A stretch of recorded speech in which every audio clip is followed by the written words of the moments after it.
Buenas tardes. Ya me han dado permiso para empezar. El tema, como ven, es predisposiciones genéticas y quiero comenzar mencionando al filósofo griego Aristóteles del siglo IV antes de Cristo, que en el libro suyo de Ánima, es decir, sobre el alma, decía que al nacer el ser humano era como una tabla rasa en la que nada había escrito. Un poco más tarde, el filósofo islámico Ibn Sina, Avicena en español, que es ese señor de la izquierda, he aprendido entre tanto que lo puedo incluso, eso es. Desarrolló también este concepto de la tabla rasa, argumentando que, como he dicho, al nacer el ser humano venía sin nada, era como una tabla rasa o tabula rasa que podía ser grabada por la educación y que el conocimiento se obtenía por el trato empírico con los objetos.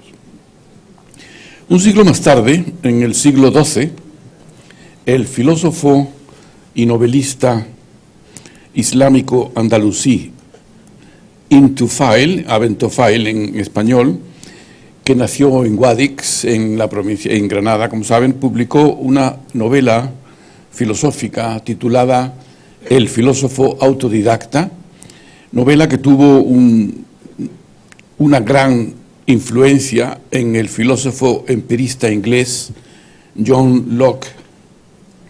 Esta es la novela. Y tuvo una gran, está en castellano como ven, tuvo una gran influencia sobre el filósofo inglés John Locke, que es este señor.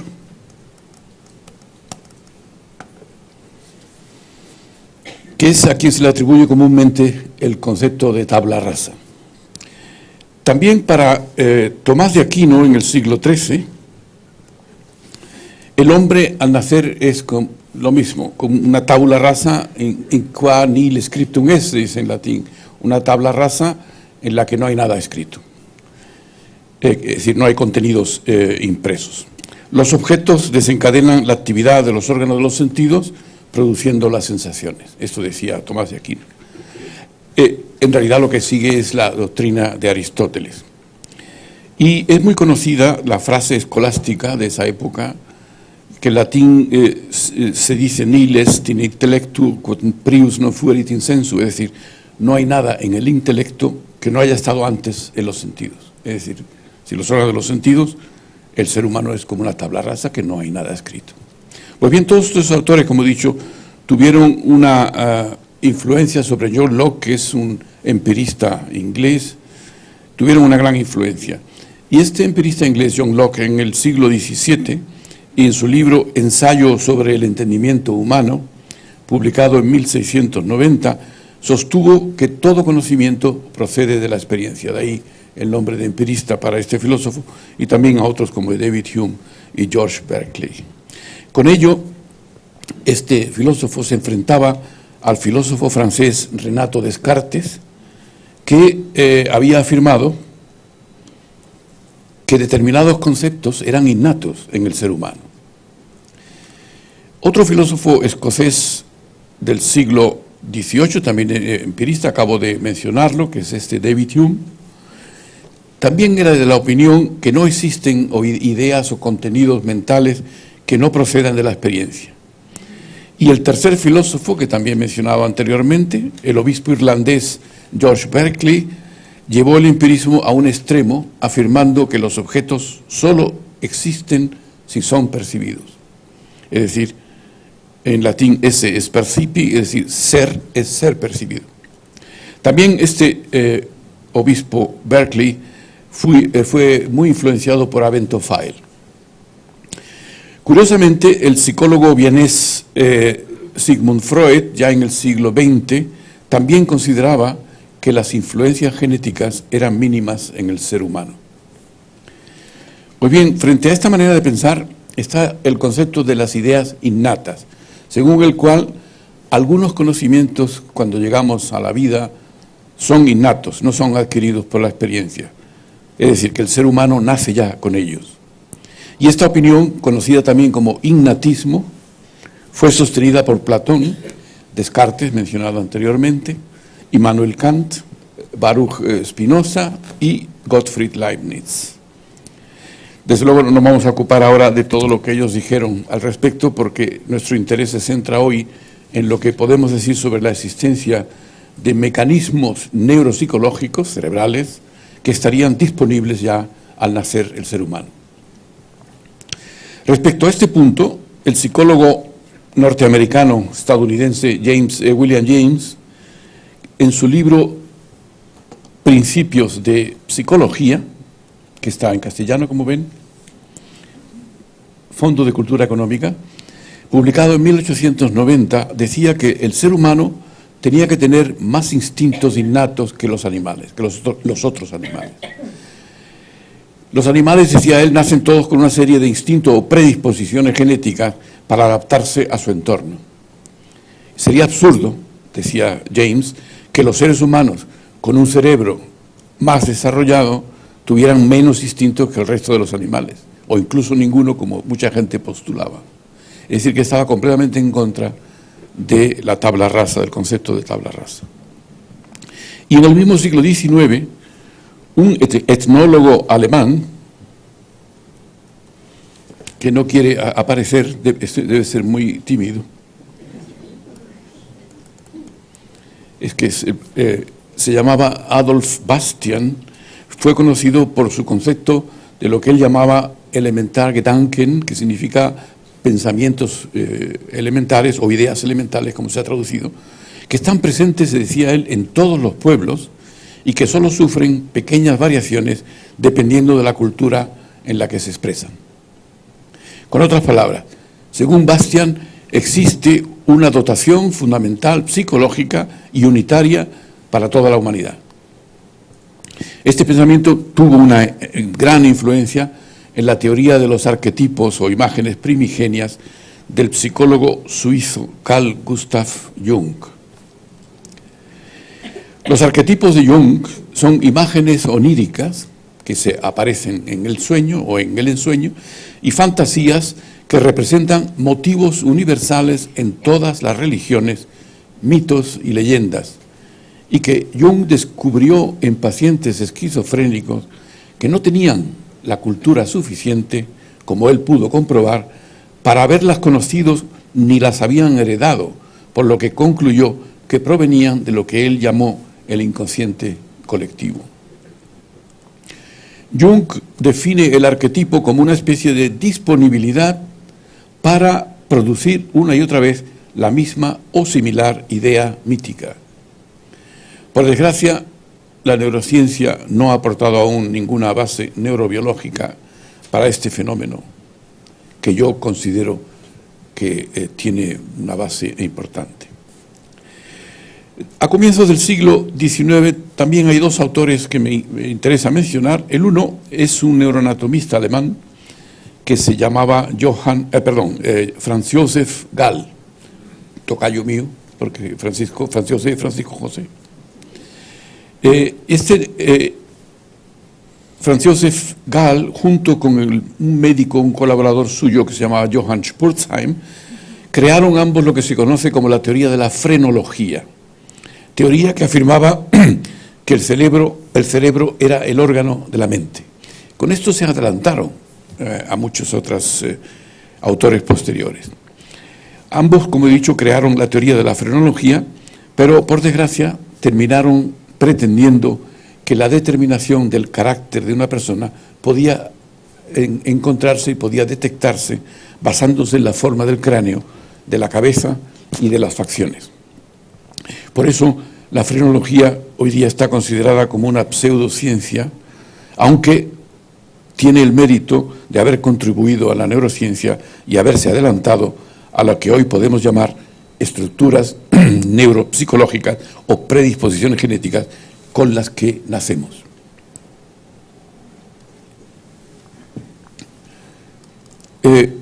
La discusión sobre este tema ha llegado hasta nuestros días, pero cada vez parece más claro que no nacemos con la mente en blanco, sino que tenemos estas predisposiciones genéticas con las que nos enfrentamos al mundo que nos rodea, nada más nacer.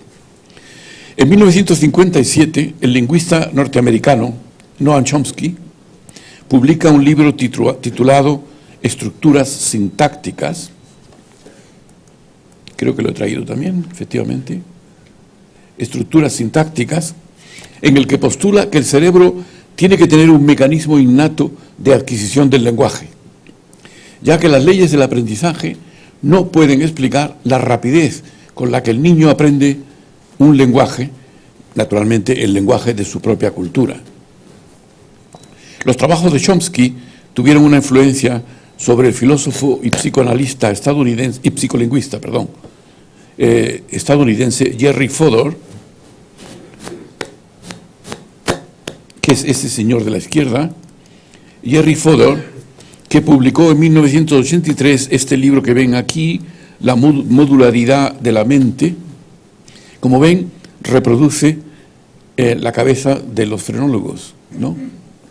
Es decir, los frenólogos dividían el cráneo en distintas porciones y al tocarlo decían que podían predecir el carácter de una persona, como he dicho anteriormente. Pues bien, en este trabajo, Jerry Fodor explica que la mente está compuesta de módulos. Y la influencia, como he dicho, de Franz Josef Gall se ve no solamente en la portada del libro, sino también en su contenido, en el contenido del libro. Porque Fodor menciona la siguiente frase de Franz Josef Gall. Cito: las propensiones e instintos, las aptitudes y talentos, las capacidades intelectuales y las cualidades morales del hombre y los animales son innatas. En esta frase ya reconocemos cómo Gall se había adelantado a su tiempo. Y en términos informáticos, Fodor sugiere que nuestras capacidades mentales no son producto de un único procesador de carácter general, sino que se basan en operaciones de un cierto número de sistemas relativamente autónomos, independientes y especializados. Y estos módulos, según él, poseen unas características entre las que se encuentra el encapsulamiento, es decir, que son impermeables a la información de otros sistemas. En el lenguaje lo vemos clarísimamente. El lenguaje, no podemos intervenir en la formación del lenguaje. Es decir, estos módulos serían impermeables a la información de otros sistemas, son específicos y o la dedicación exclusiva a un específico tipo de información. Pues bien, ahora se me ha ocurrido esto, vaya por Dios. Estos conceptos han sido asumidos por la moderna psicología evolutiva, que plantea que la arquitectura de la mente es modular y que los módulos se han producido a lo largo de la evolución en respuesta a los requerimientos del entorno. En nuestros días, el psicólogo de Harvard, Steven Pinker, que ven aquí con estos pelos, discípulo de Chomsky, y publicó un libro en el año 2003 dedicado a refutar tres ideas que consideraba falsas. Primero, el concepto de tabla rasa. Segundo, el mito del buen salvaje, refiriéndose a Jacques Rousseau, y el concepto del fantasma en la máquina.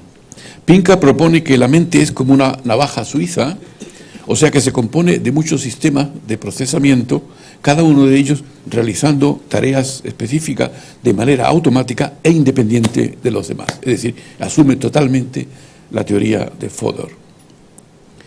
3 años antes de la publicación de este libro, en mi libro El cerebro nos engaña, yo ya había dedicado todo un capítulo a refutar la idea todavía muy extendida de que nacemos como una tabla rasa.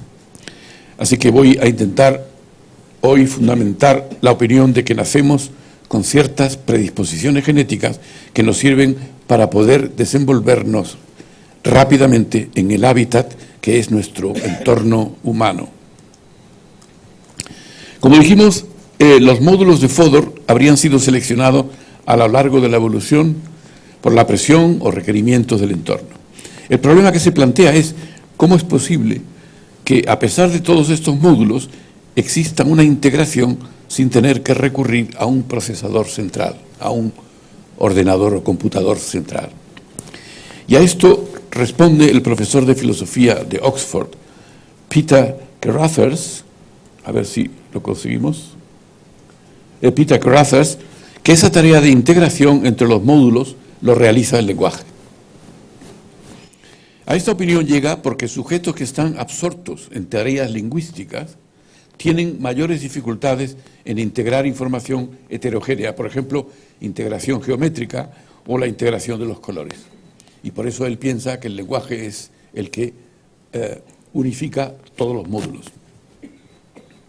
Podríamos, pues, por el momento resumir diciendo que a lo largo de la evolución, las presiones del entorno han hecho que la mente humana adquiera una serie de dispositivos que se transmiten de unos individuos a otros a través de la herencia y que sirven para que el ser humano, cuando nace, disponga de ciertas habilidades ya listas para funcionar o en disposición de hacerlo siempre en interacción con su entorno.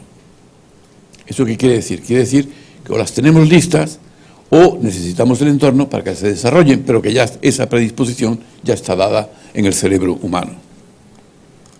¿Y cuáles serían estas habilidades? Bueno, la primera ya la hemos mencionado, el lenguaje.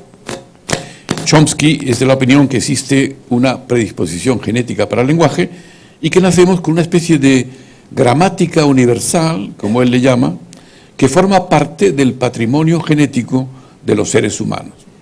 Esta gramática universal es como un patrón lingüístico al cual se amoldan todas las lenguas.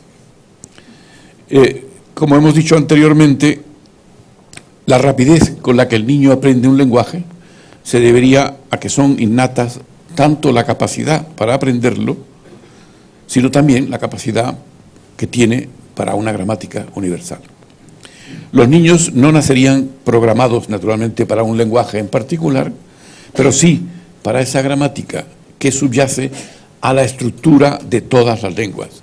De manera que un niño que nace en España aprende rápidamente el español y un niño que nace en la China pues aprende incomprensiblemente para nosotros el chino. En estrecha relación con el lenguaje, bueno, esto no lo he pasado, pero eso ya lo conocen porque lo han visto ya. Vamos a dejarlo. En estrecha relación con el lenguaje está también la música. La música es, al igual que el lenguaje, un medio de comunicación. Además, como el lenguaje, donde las distintas características semánticas, los nombres de utensilios, de frutos, de animales, la prosodia, la identificación de los fonemas, etcétera, etcétera, están localizadas en distintas partes del cerebro, de manera que podemos tener una lesión en un paciente y pierda la capacidad de nombrar frutos o animales o herramientas, pero no perder las otras, lo cual indica que, lógicamente, estas capacidades están distribuidas en el cerebro en lugares distintos. Pues bien, en la música ocurre lo mismo. Ocurre lo mismo, es decir, que, por ejemplo, la melodía, la localización de los tonos y el análisis armónico se encuentran preferentemente en el hemisferio derecho, mientras que la percepción del ritmo se encuentra en el hemisferio izquierdo. Por otra parte, con modernas técnicas de imagen cerebral, como la tomografía por emisión de positrones o la resonancia magnética funcional, etc., se ha podido mostrar que el sustrato neurológico del lenguaje y de la música se solapan en el cerebro. Se activan zonas parecidas o iguales con algunos rasgos musicales y rasgos de lenguaje. Luego, por tanto, estos distintos aspectos del lenguaje y de la música se pueden solapar en el cerebro. Pues fíjese, ya Charles Darwin ya había, supongo que saben todos quién es, el autor del origen de las especies, ya se dio cuenta de la ubicuidad de la música en todas las culturas conocidas, así como el desarrollo espontáneo de las capacidades musicales de los niños. Y el propio Darwin concluía de la siguiente manera: todos estos hechos con respecto a la música y al lenguaje apasionado se hacen inteligibles hasta cierto punto si asumimos que los tonos musicales y el ritmo se utilizaron por nuestros antecesores semihumanos durante el periodo del cortejo. Claro, estaba obsesionado con la selección sexual y con la reproducción, y por tanto atribuía la música fundamentalmente basándose en los animales, porque a fin de cuentas los que hacen los pájaros para atraer a la hembra, pues cantar. Pero en fin, hoy se supone que o el lenguaje se deriva de la música, o ambos, lenguaje y música, se desarrollaron en paralelo, o existió un precursor de ambos, del lenguaje y de la música, una especie de, como se le ha llamado, musilenguaje. Es una hipótesis. Al parecer, antes de alcanzar la edad de 1 año, los niños ya poseen todas las capacidades de percepción musical que tienen los adultos normales, es decir, adultos que no son músicos profesionales. Esto parece indicar que la música es un campo en el que el niño posee ya una competencia innata. Naturalmente no todos, hay más musicales que otros, como todas las facultades mentales, y lo repito por enésima vez, hay personas que tienen un mayor desarrollo y otras que tienen menor desarrollo. Personas muy musicales, otras negadas para la música, personas muy espirituales, otras negadas para la espiritualidad, etc. Si la capacidad musical fuese innata, eso significa que hay que asumir que también puede heredarse. Y se ha calculado que aproximadamente la mitad de los grandes compositores han tenido músicos profesionales en sus familias o descendían de familias con una larga tradición musical, como por ejemplo el caso paradigmático de Johann Sebastian Bach. Johann Sebastian Bach, en 7 generaciones, lo he traído aquí, en 7 generaciones se han contado hasta 64 profesionales de la música. En 7 generaciones, 64 profesionales. Eso indica, apunta a la herencia de las facultades. Otra de las predisposiciones presumiblemente innata es el sentido o instinto moral. Esto es un tema muy discutido y que se está trabajando mucho últimamente. Se ha dicho que este sentido moral no fue implantado por el dedo divino en las tablas de la ley en el monte de Sinaí a Moisés, sino que fue implantado en el cerebro de los primates. Es una expresión de un autor. Y el filósofo y economista irlandés Francis Hutcheson ya hablaba en el siglo XVIII de un sentido moral, lo que significaba que la distinción entre el bien y el mal era tan natural en el ser humano como la capacidad, decía él, de sentir el placer y el dolor.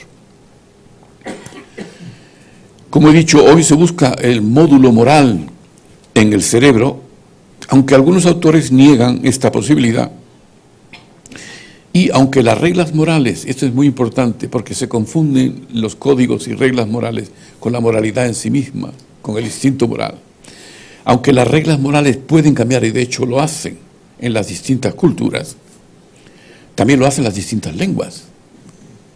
Por ejemplo, el incesto estaba permitido en Egipto, en el antiguo Egipto, hasta el punto de que el faraón se casaba con sus hermanas.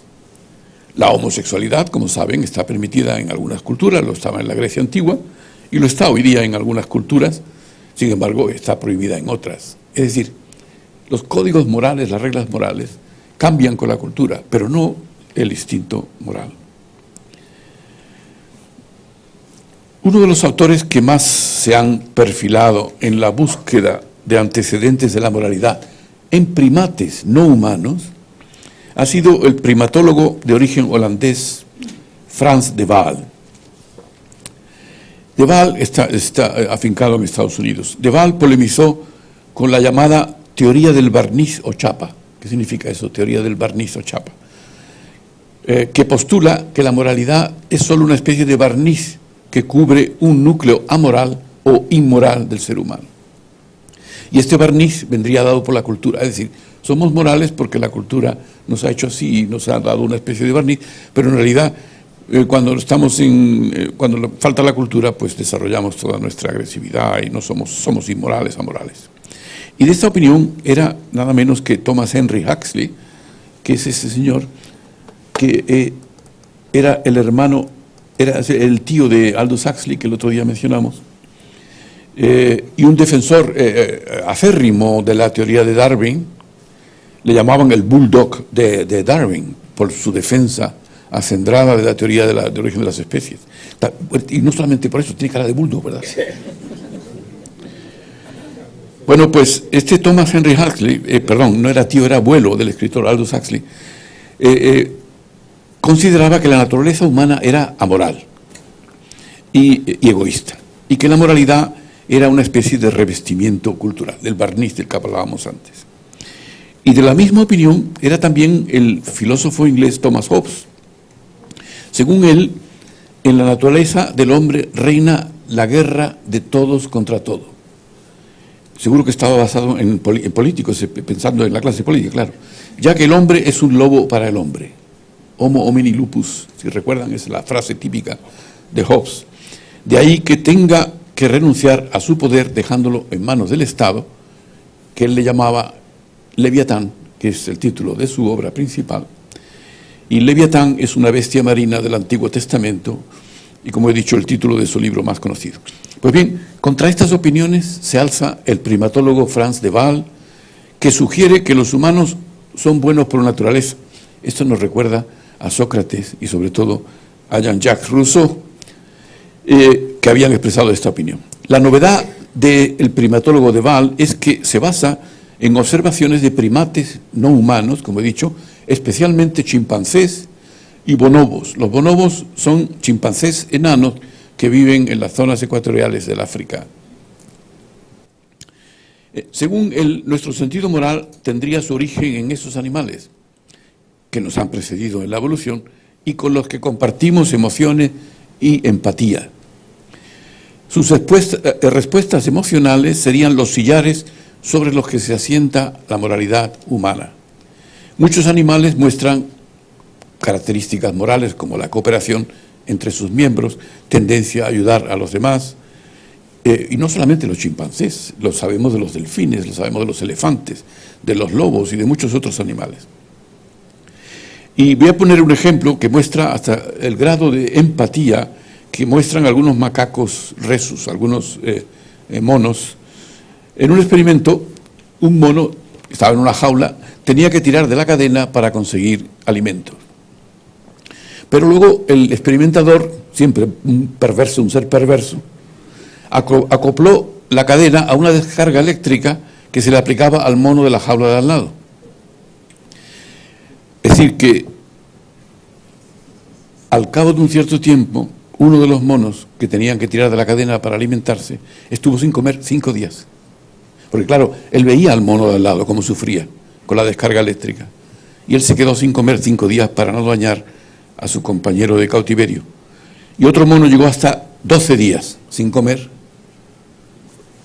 y no tirar de la cadena para procurarse el alimento. Hay otros casos estremecedores también de autosacrificio. Por ejemplo, Jane Goodall, que la conocerán porque es premio Príncipe de Asturias, una primatóloga inglesa que observó una vez cómo un chimpancé perdió la vida intentando salvar a otro pequeño que por la imprudencia de su madre se había caído al agua. Y este chimpancé se lanzó, salvó a ese y él se ahogó, pero salvó al pequeño. Y como digo, este tipo de comportamientos se ha observado y es muy común en delfines y en elefantes. Me imagino que las ballenas azules, cachalotes, todos estos animales que tienen un cerebro muy desarrollado, también muestran todos estos rasgos que se pueden llamar morales.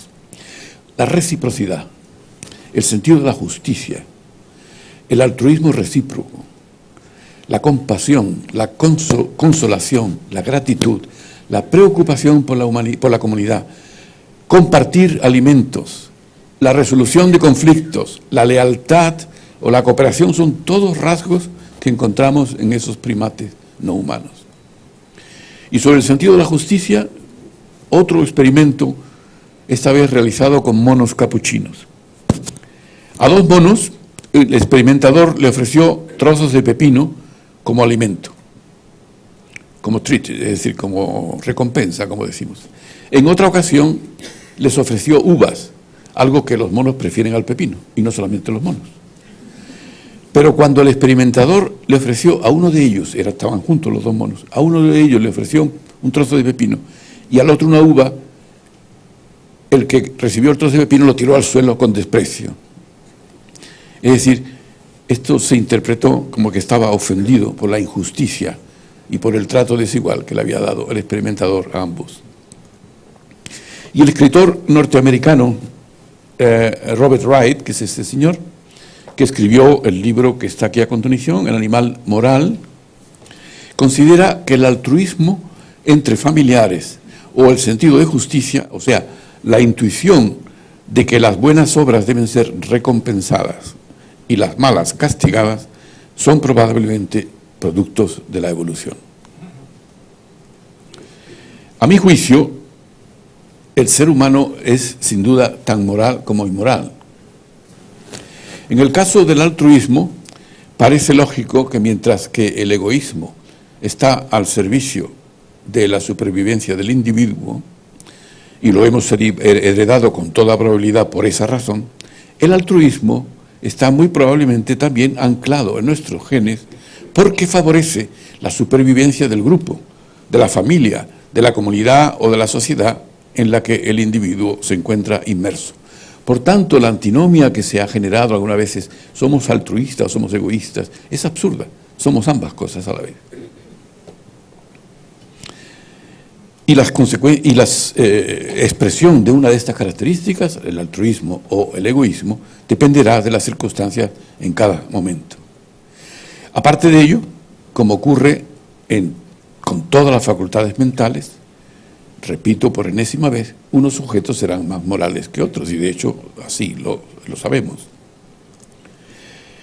La moderna psicología evolutiva nos dice que existen pruebas que indican que gracias al genoma, el ser humano posee una arquitectura neuropsicológica que consiste en predisposiciones genéticas para ciertos patrones de pensamiento, para ciertas emociones y para ciertas conductas. Una profesora estadounidense, Annette Carmiloff Smith, de la Universidad de Londres, o sea que no es estadounidense evidentemente, nos dice que los bebés, antes de cumplir el primer año, ya conocen varias propiedades de los objetos. Esta investigadora está repitiendo lo que Jean Piaget, el suizo, psicólogo suizo, observó ya en sus hijos hace mucho tiempo. Pues bien, los bebés antes de cumplir el primer año ya conocen varias propiedades de los objetos y los principios que guían su comportamiento en el mundo físico. Es decir, que el niño parece nacer ya con un sentido físico y sabe distinguir, desde luego, entre lo animado y lo inanimado. Es muy probable que tengamos también un sistema de detección de lo animado que hace que interpretemos el universo como la consecuencia de agentes conscientes e intencionados.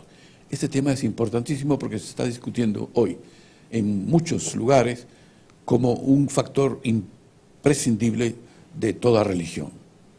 Es decir, el detectar algo animado que no lo es. Los humanos, como otros animales, necesitan responder sin dilación a la posibilidad de la existencia de predadores, como es lógico, para salvar la vida. Por eso se ha sugerido que nuestros ancestros desarrollaron una predisposición para la detección de lo animado. Recuerdo la anécdota, me parece que la he referido alguna vez, de Darwin, de nuevo Charles Darwin, que observó, estando tendido en la hierba con su perro, que de pronto un quitasol, el viento lo había movido y el perro empezó a ladrar porque había proyectado, por así decirlo, que ese quitasol era un predador o algo peligroso para él. Si lo tiene el perro, imagínense ustedes, no lo vamos a tener nosotros. Y cuando el problema es muy fácil, porque se ha desarrollado esa detección de lo, o mejor dicho, la proyección de lo animado, aunque sea inanimado. Porque, por ejemplo, si estamos en el bosque y vemos una mancha marrón oscura y salimos corriendo porque pensamos, proyectamos que es un oso, hemos salvado la vida. Sin embargo, si es una piedra, el cerebro nos habrá engañado, pero no perdemos nada. Luego, por tanto, es mucho más importante la proyección de lo animado sobre lo inanimado que al revés. desde el punto de vista de la supervivencia del individuo. Esa es la razón por la cual tenemos esa facultad. Sería la base del animismo. Es la base del animismo. Sir Edward Tylor, que escribió un libro magnífico sobre el animismo y que lo considera el principio de todas las religiones, el hecho de proyectar hacia el exterior pues eso, personas, objetos que están animados, es probablemente esa proyección de lo animado hacia el exterior, como he dicho, es la base del animismo, la base del concepto de espiritualidad y también la base del concepto de alma, muy probablemente.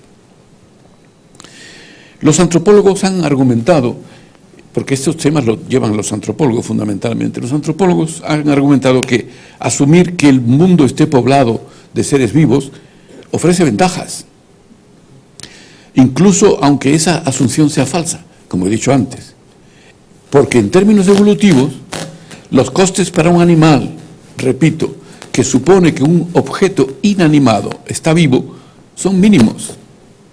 Sin embargo, lo contrario, repito, asumir que algo vivo es inanimado le puede costar la vida. Luego es lógico que tengamos esa tendencia a la proyección. Y de la misma manera, también parece que existe en el niño otra predisposición innata, que es la predisposición para los números. Esto es lo que postula un matemático y profesor del Colegio de Francia, Stanislas Dehaene. En este sentido, el número, dice él, sería independiente del lenguaje, de la memoria y del razonamiento en general. Los niños vendrían al mundo equipados con una capacidad rudimentaria para percibir y representar los números.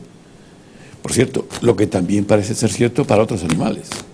Recuerden aquel burro que podía contar, que era en el circo, que presentaban a un burro que podía contar hasta no sé cuántos números. Desde luego, las salamandras, las palomas, los delfines, los papagayos y los monos saben contar. Si se les colocan delante de un experimento en donde tengan que decidir por un número o por otro, lo saben hacer al cabo de un cierto tiempo. Otra capacidad innata es el reconocimiento de caras familiares. Algo que también esta señora, uy, por Dios, se me ha ido la señora. Esta señora Carmi Love-Smith también describe en su libro. Niños recién nacidos prefieren mirar caras humanas a otras caras que no son atractivas o que ni siquiera son caras, que se le han pintado pues unos puntos o unas líneas, etc. Los niños prefieren, bebés recién nacidos, prefieren mirar. Eso se controla naturalmente a través de la vista. Los niños no pueden decir nada, como es lógico, pero el control de la mirada se puede perfectamente con electrodos colocados al lado de los ojos, se puede detectar a dónde miran los niños. Y se ha podido probar que los niños miran mucho más a las caras familiares y sobre todo humanas que a otras caras que no lo son. Otra capacidad innata que me parece muy importante, porque además se ha descubierto recientemente por un amigo mío que se llama Giacomo Rizzolatti, que es un profesor de la Universidad de Parma, junto con otros investigadores, es la que se llama teoría de la mente. Bueno, él no ha descubierto la teoría de la mente, pero sí ha descubierto unas neuronas que probablemente son responsables de ella. ¿Qué significa eso, teoría de la mente? Teoría de la mente es la capacidad de atribuir estados mentales a otras personas, es decir, que yo puedo averiguar lo que está a lo mejor pensando uno de ustedes, y esa manera de anticipar lo que la otra persona piensa o la conducta que va a realizar es muy importante, porque al anticiparla nos podemos librar de muchos peligros. Pues bien, relacionada con esa capacidad de entender o poder anticipar lo que otras personas piensan o expresan, está la empatía. Para que en los años 80 del siglo pasado, como he dicho, se encontraron las llamadas neuronas espejo, que están en el lóbulo frontal, y que estas neuronas se activan, descargan, cuando el mono realiza un movimiento, por ejemplo, llevarse la comida a la boca. Pero también lo hace cuando el mono no hace nada y está observando que el experimentador hace el mismo movimiento. Esas neuronas están reflejando, por eso se llaman neuronas espejo, están reflejando la conducta del experimentador, la conducta motora del experimentador. Entre estas neuronas hay poblaciones de neuronas que reaccionan también cuando los demás expresan emociones. Hay un subgrupo de neuronas espejo que reaccionan con las emociones de los demás.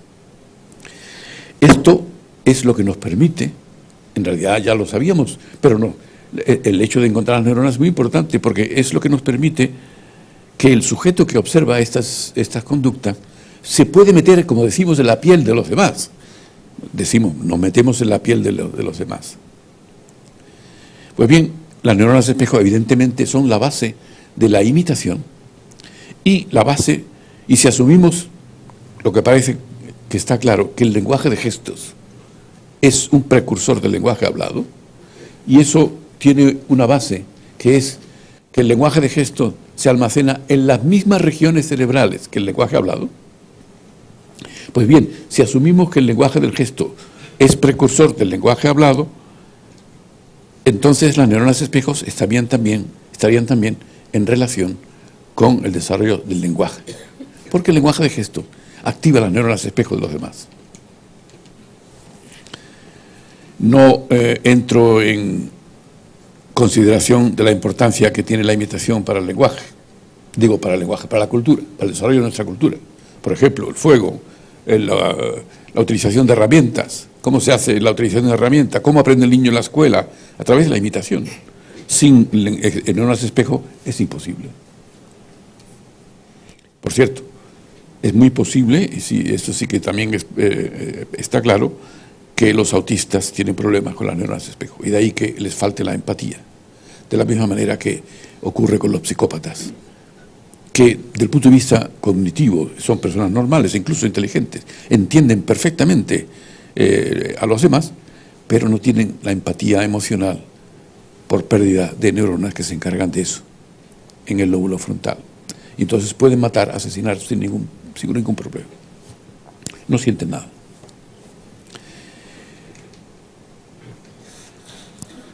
La capacidad de la que carecen precisamente los niños autistas, de la empatía, es lo que origina que no tengan interés por los demás, ningún interés por los demás, y que además explicaría también el retraimiento social de los autistas. Pues bien, en primates no humanos hay otra predisposición genética, que es el miedo a las serpientes, que es sin duda innato. Y no solamente en los primates no humanos, sino también en nosotros, que probablemente lo hemos heredado de ellos. ¿Y por qué digo esto? Pues porque monos que están criados en el laboratorio, han nacido en el laboratorio, jamás han visto una serpiente, cuando se les presenta una serpiente, aúllan de miedo, como los monos normales que ya las conocen. Luego es claro que ese miedo a la serpiente debe ser algo innato. Y es muy probable que haya que ampliarlo a otros animales dañinos, como por ejemplo las arañas. Saben que la aracnofobia en muchas personas tampoco han visto nunca una araña, ven una araña le da un asco tremendo, porque son animales peligrosos que probablemente en la interacción con nosotros, con nuestros ancestros, pues probablemente hemos heredado esa capacidad innata. Otra predisposición genética típica nuestra y también de otros animales: el esquema corporal. ¿Qué significa eso? Tenemos un esquema corporal en el cerebro, en donde está representado el cuerpo. Y este esquema corporal se puede distorsionar en ciertas circunstancias. Por ejemplo, en las experiencias de estar fuera del cuerpo, que mencionamos el otro día, la levitación, donde se observa desde arriba el cuerpo que está bajo un desdoblamiento, como si fuese entonces yo, la persona que está yaciendo en el lecho y la que está observándose desde arriba, algo que hoy, como dije el otro día, se puede provocar experimentalmente por estimulación del giro angular del cerebro, estimulación eléctrica. Pues bien, aquí se distorsiona también el esquema corporal, el cuerpo se divide en dos. Que esto suele ocurrir también en las experiencias cercanas a la muerte, o también en las experiencias espirituales, en donde la persona siente que está levitando, porque está observándose desde arriba. Curiosamente, este esquema corporal es innato. Y la prueba es que los niños que nacieron de madres que habían ingerido durante el embarazo el fármaco Contergan, que en España se llamaba tadilomida, ¿recuerdan? Los niños sin brazos y sin piernas, etc. Pues estos niños tienen dolores en los miembros fantasmas, en los miembros que no tienen. Es decir, como si hubiesen nacido con ellos. Luego, el esquema corporal tiene que ser innato. Desde luego, en estos niños el esquema corporal no coincide con la realidad, es evidente. Pero si tienen dolor en miembros que no poseen, es evidente que tienen dolor de acuerdo con el esquema innato que tiene el cerebro. Yo estoy convencido de que el número de predisposiciones innatas no termina con las que ya he enumerado hasta ahora. Y estoy también convencido que a medida que se conozca mejor el genoma humano, iremos probablemente conociendo muchas más.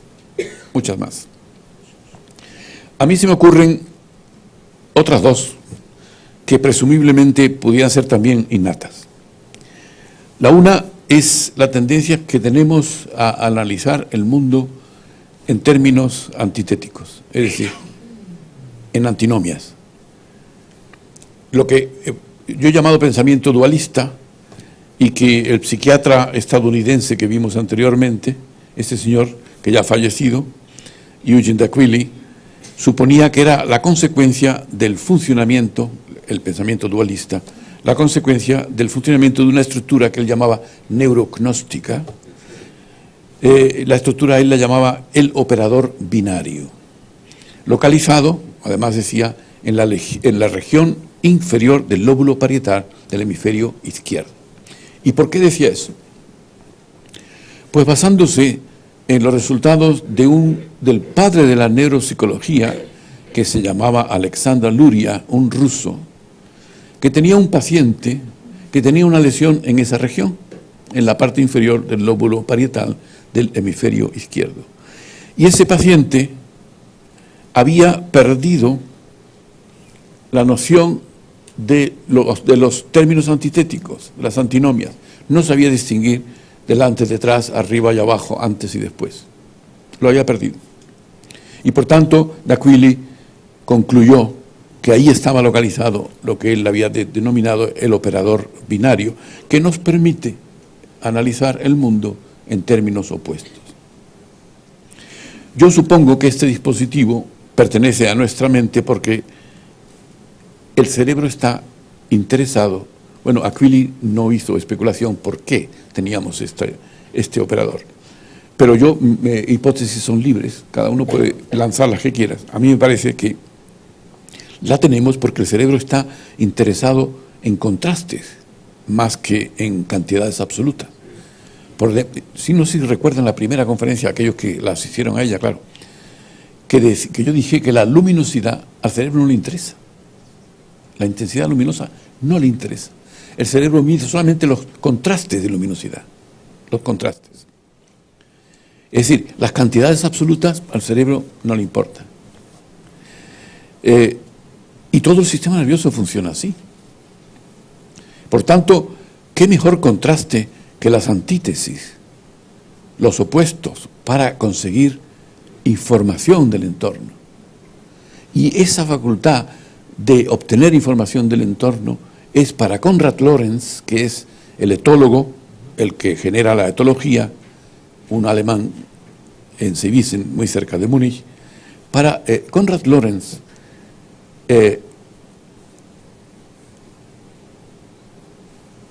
obtener información del entorno es la tarea del cerebro, fundamentalmente. El cerebro funciona como una información, necesita la información, ya dijimos una vez, si no la tiene, la genera, etcétera, etcétera. Necesita la información. ¿Y cómo obtiene información? De muchas maneras, pero desde luego con los contrastes, porque de esa manera obtiene mucha más información. Es decir, que muy probablemente tenemos una tendencia innata a pensar de manera dualista. Algo que tiene sus ventajas, como acabo de referir, pero que tiene también enormes inconvenientes. Piensen, por ejemplo, en las ideologías en general y muy especialmente las del siglo XX, en donde la antítesis entre judíos y arios o la antítesis entre burgués y proletario ha generado aproximadamente unos 60 millones de muertos. 160, perdón, porque 60 fueron la guerra mundial que Hitler desencadenó, pero los 100 son del comunismo. Así que unos 160 millones nos ha costado la creencia en estas ideologías que son fuertemente dualistas, como he dicho. Es una característica típica. Y si no, observen lo que está ocurriendo en Cataluña. Otra suposición mía es que es muy probable que tengamos también una tendencia innata a lo que yo llamo el principio arqueteleológico, una palabra increíble.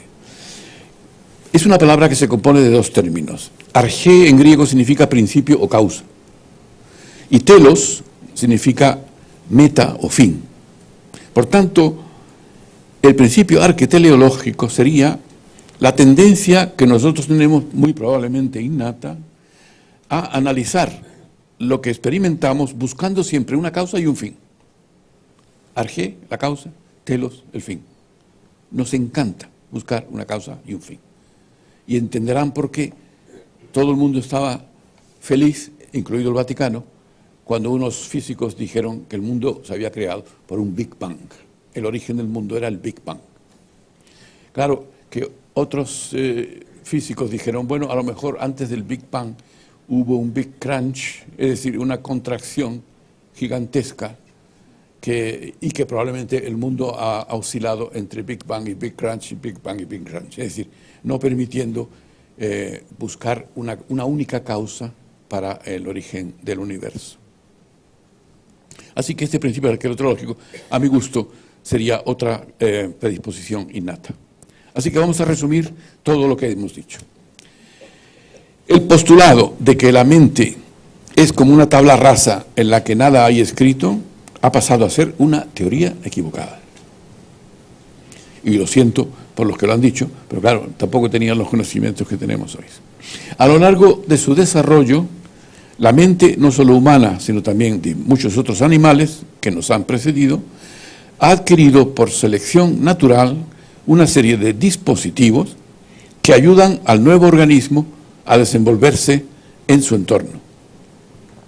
Estos dispositivos son innatos y, por tanto, heredados. El profesor de antropología estadounidense Donald Brown, siento por la foto que no he podido conseguir la más nítida, nos dice que el ser humano posee cientos de atributos en su libro Universals, Human Universe, Universales Humanos, que el ser humano posee cientos de atributos, este se pasa un pelín, o sea, compartido por todos. Y es probable que muchos de ellos, dice menos mal, respondan a predisposiciones innatas. Así que William James, el padre de la psicología norteamericana, tenía razón cuando hace más de 100 años decía que cómo el ser humano iba a tener menos predisposiciones innatas que otros animales, teniendo un cerebro más desarrollado. Tenía que tener no menos, sino muchas más. Muchas gracias por su atención.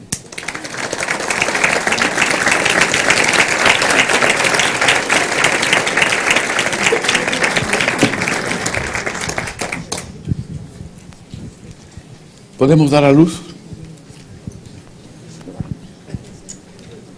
Aquí había en medio había una. Si no levantan la mano, Nuria no puede llegar con el micrófono. A lo mejor. Antes había una mano levantada, pero ahora ya no hay. Se ha arrepentido. Pues, no ofendan a la gente. Se levantan y se van indignados. O sea que ha quedado todo bien claro, ¿cómo es? Pues me extraña porque es un tema que no es tan fácil. Avanti.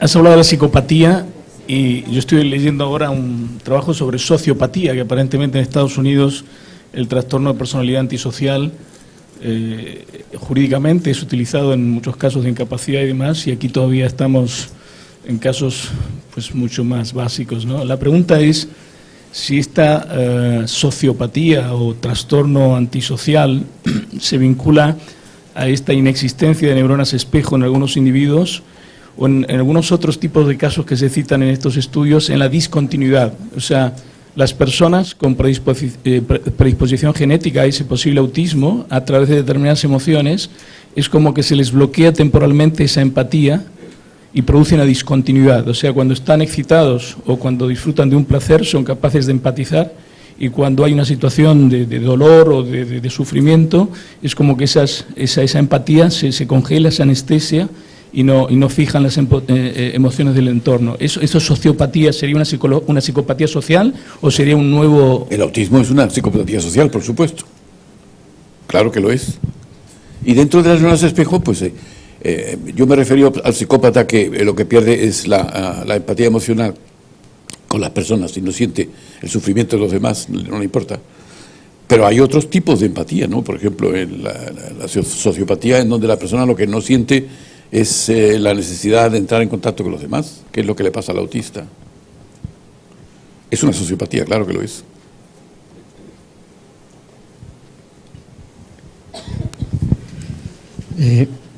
Con todo lo que nos has contado sobre lo que es el cerebro, a mí a veces me ha gustado decir que la especie humana se puede definir por su cerebro.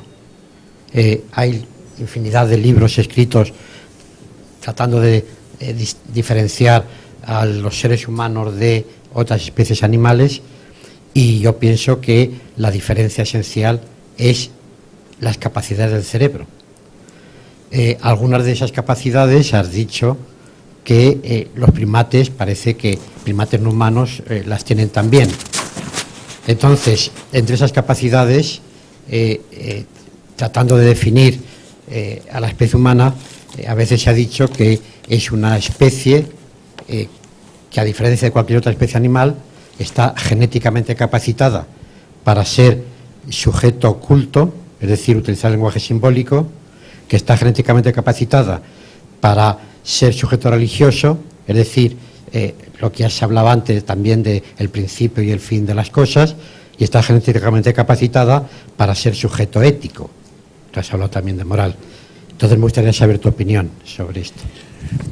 Vamos a ver, yo me suelo meter un poco, y siento, si alguien se siente aludido, no aludido, pero digamos que no se siente a gusto con lo que yo digo, me suelo meter un poco con lo que los griegos llamaban hybris, es decir, el orgullo humano, ¿no?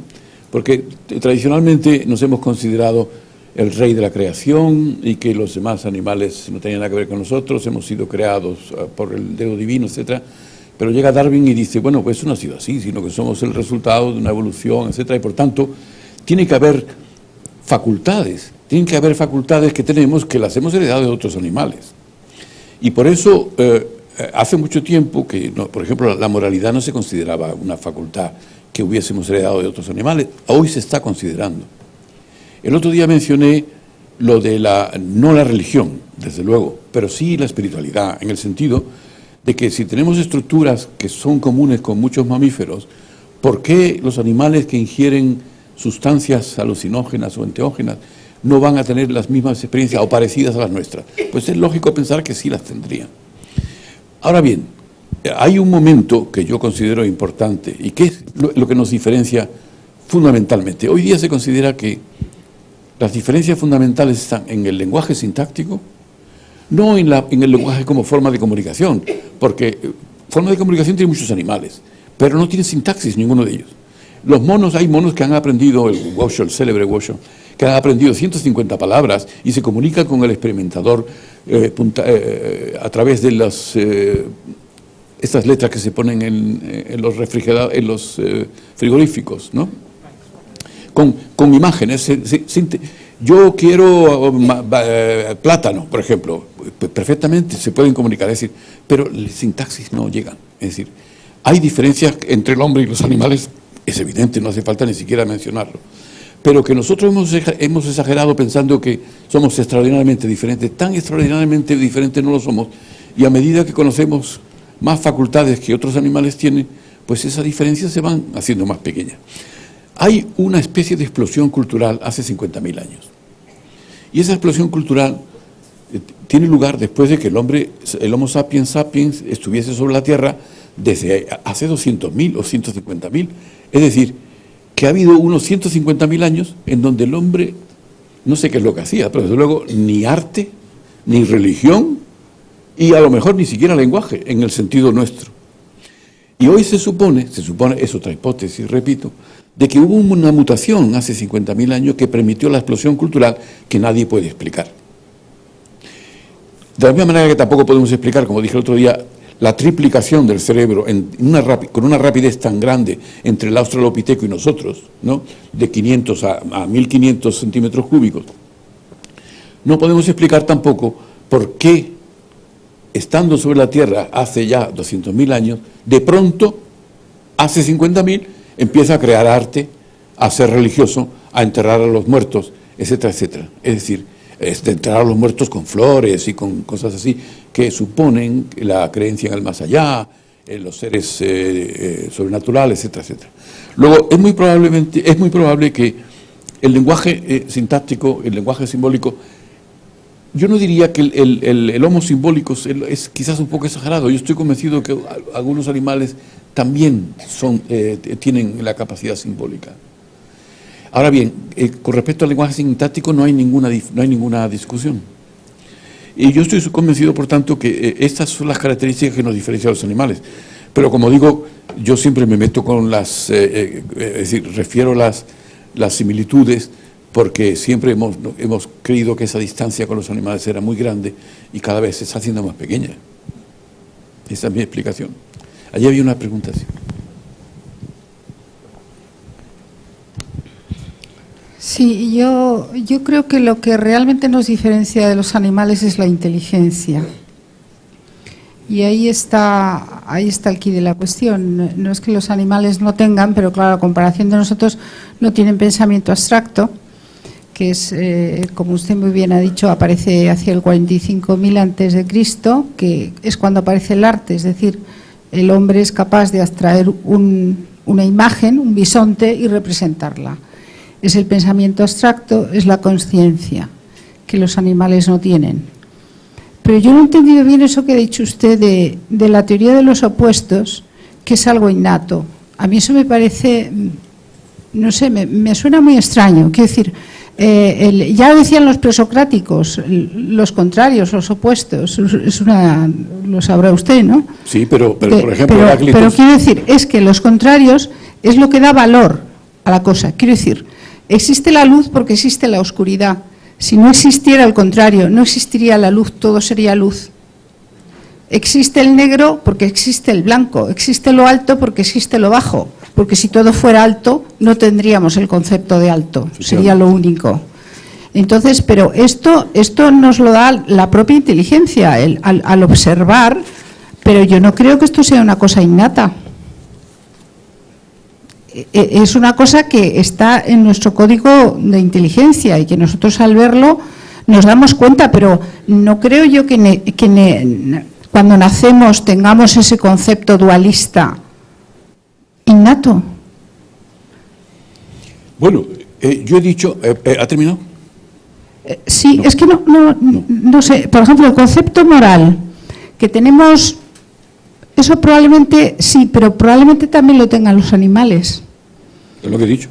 De lo bueno y lo malo, ¿no? Sí, pero claro, como ha dicho usted, muy diferente, porque hay, por ejemplo, si estás en los jíbaros, pues el matar a tu vecino, reducirle la cabeza y colgarla en la punta de la lanza está fenomenal.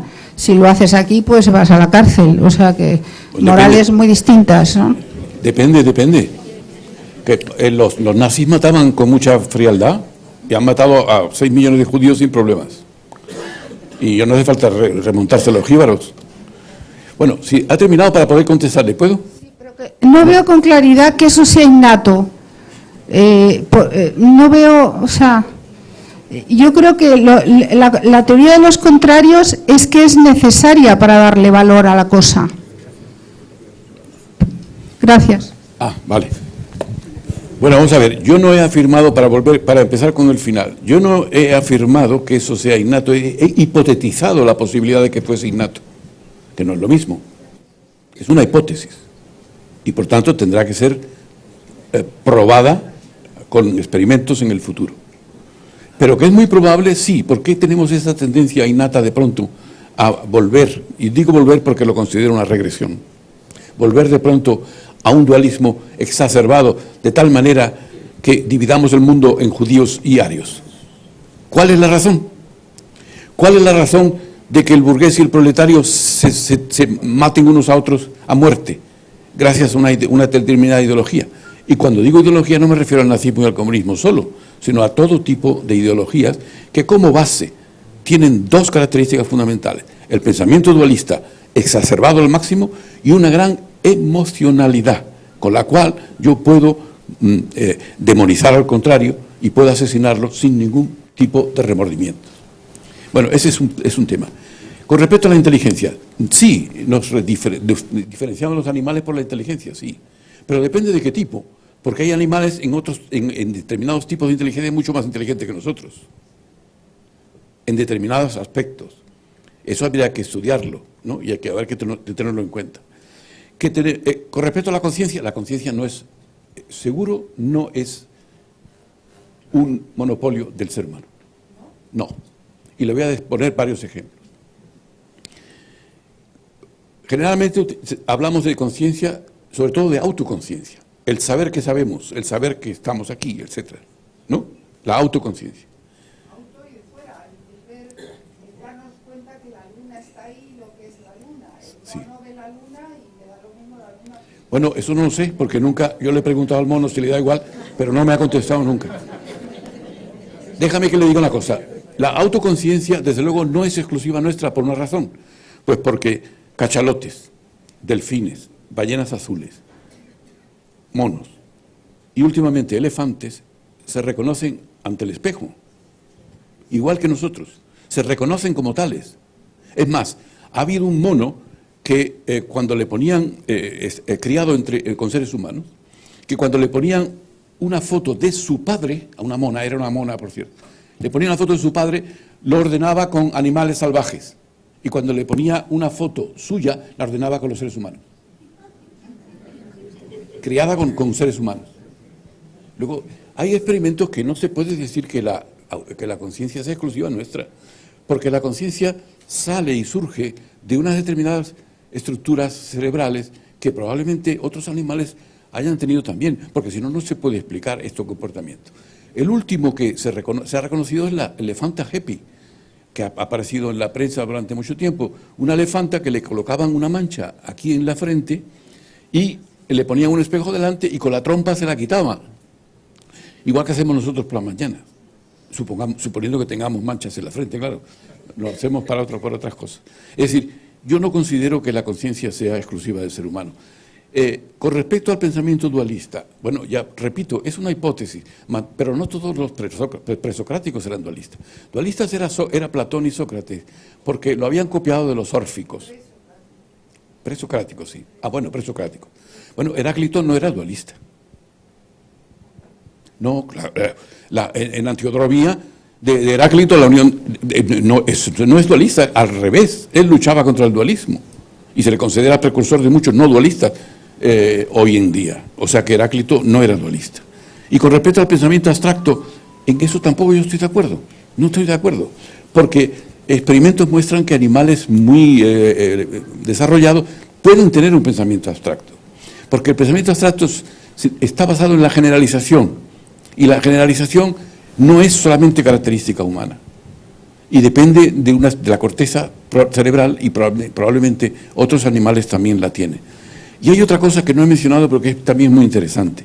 Todos los animales y nosotros tenemos una tendencia, probablemente también innata, a rechazar a las personas que no son de nuestra especie, o de nuestro grupo, de nuestra comunidad, etcétera, etcétera. Y eso tiene un sentido de supervivencia muy importante, porque antiguamente, cuando vivíamos en comunidad, personas ajenas, eran rechazadas porque podían representar un peligro para la comunidad. Bueno, pues esa es la base de la xenofobia. La xenofobia que tenemos tiene una base, y una base que probablemente es innata, y ese es el problema, que no hay manera de erradicarla. Con otras palabras, todas estas facultades tienen sus ventajas y sus inconvenientes. La naturaleza nos ha dado una serie de ventajas para poder, por razones de supervivencia, pero también tiene sus inconvenientes. Todo tiene ventajas e inconvenientes. Como dice un amigo mío, menos España, que tiene sus desventajas y sus inconvenientes. Pero eso es una broma. ¿Cuál es la situación actual del tema de los neandertales? ¿De Con los? relación, los neandertales. Los con relación neandertales, al hombre. parece ser que durante 35.000 años han convivido con nosotros, con el sapiens, con el cromañón, como quieran llamarle. Han convivido y muy probablemente nos los hemos cargado. Tenían un cerebro más grande que el nuestro. Tenían un cerebro... Es decir, es muy interesante esto, tenían un cerebro más grande que el nuestro, luego, por tanto, la evolución no siempre es hacia lo más complicado. No es... Depende de la adaptación. Hay animales que han efectuado o que han sufrido una regresión.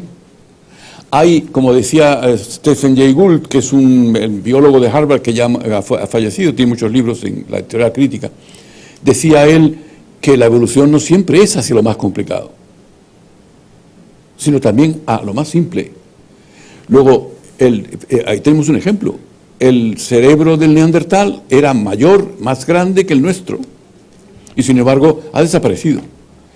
Porque a lo mejor teníamos nosotros unas cualidades distintas a él que nos han permitido eliminarlo, porque muy probablemente, según dicen los antropólogos, nos lo habremos cargado de alguna manera. Eran más pequeños, eran más fuertes que nosotros, pero eran más pequeños y más, probablemente no tenían algunas de las facultades que nosotros tenemos. No lo sé por qué, y será muy difícil averiguarlo. Hay incluso una hipótesis de que nos hemos cruzado con él, ¿no? Desde el punto de vista sexual, ¿no? Pero esa hipótesis no está confirmada. Parece ser que unos restos que se encontraron en Gibraltar apuntan a la dirección de que nos hemos cruzado con los neandertales. Pero no me fío de esas cuando solamente hay un caso, no hay que fiarse mucho, porque a lo mejor es una falsificación. Ya en la historia han ocurrido varias veces, ¿no? Como el célebre cráneo de Piltdown, que es una falsificación con mandíbula de mono y pensaban que era un antecesor del ser humano. Fue una falsificación terrible en la que incluso el telar de Chardin entró en ella equivocadamente, porque era una falsificación. Luego hay que tener mucho cuidado. Pero ya digo, hemos estado durante 35 más o menos, o 35.000 y 50.000 años, hemos estado conviviendo con los neandertales. Ahí al fondo hay una.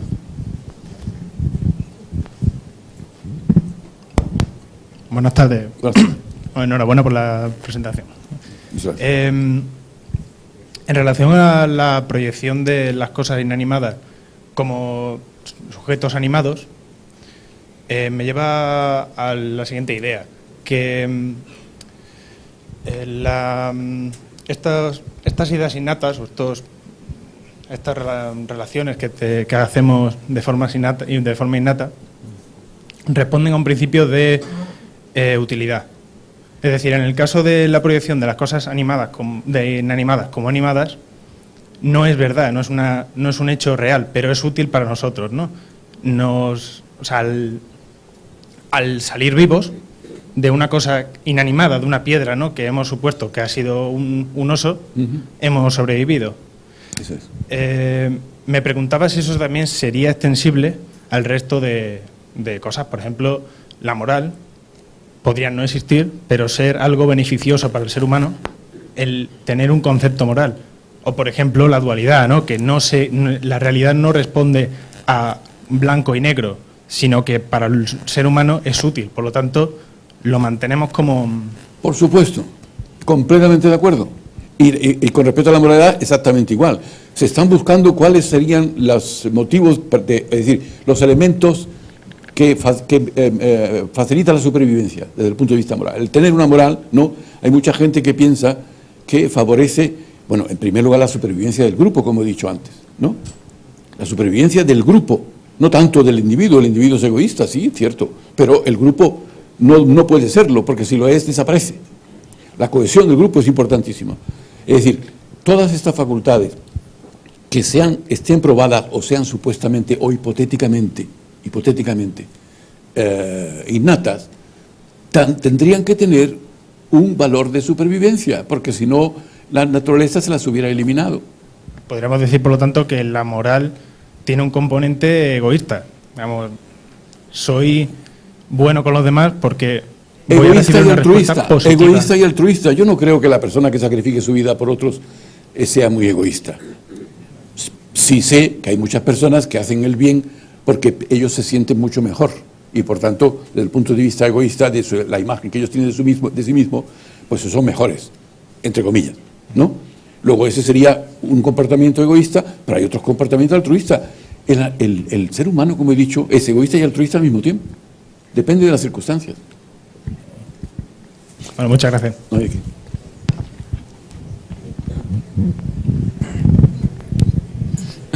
Buenas tardes. Según estaba usted hablando, se me han ocurrido un par de cosas. Por ejemplo, en la evolución de primates, simios a humanos, una de las cosas que quizás se me ocurría que podría haber influido bastante es el hecho de que al ya no estar en los árboles no hace falta tener unos brazos y manos tan fuertes. Los chimpancés son más pequeños que un humano, pero tengo entendido que son bastante más fuertes que un humano.